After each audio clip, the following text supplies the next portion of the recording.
Say hi! Hi! And for today's video, magluto tayo ng adobong baboy. And here's our ingredients. Pork. Meron tayong suka.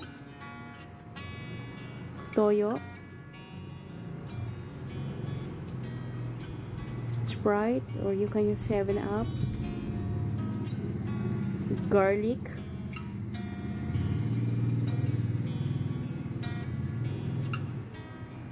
We have also here onion,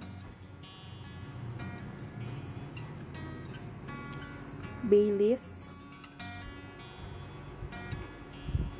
pamintang buo, at syempre ang ating pork. So ready na guys ang ating mga ingredients. Let's go to the next step.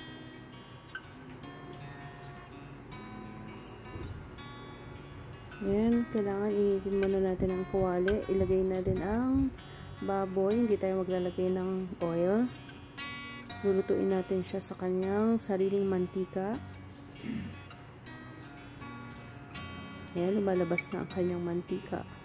Then, ilagay natin ang garlic, onion, bay leaf, pamintang buo,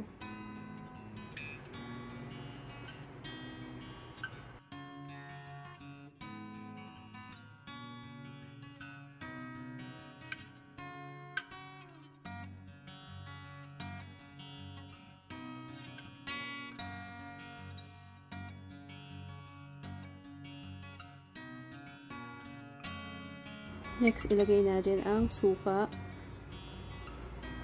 At saka takpan muna natin.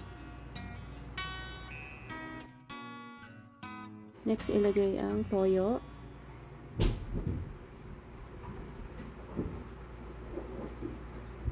Wait natin na kumunti ang sauce. Ayan, kumunti na ang sauce.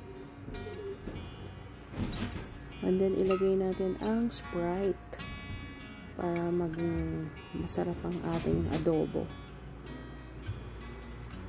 At syempre, takpan natin. Wait natin ng mga few minutes. Ayan na guys. Optional, maglagay tayo ng potato. Ang ginamit namin dito ay baby potato. Mahilig kasi kami sa patatas. Kaya naglagay tayo. At syempre, kailangan natin ng sili para may anghang ang ating adobo. Yun lang guys. Pakuntiin lang natin ang sauce.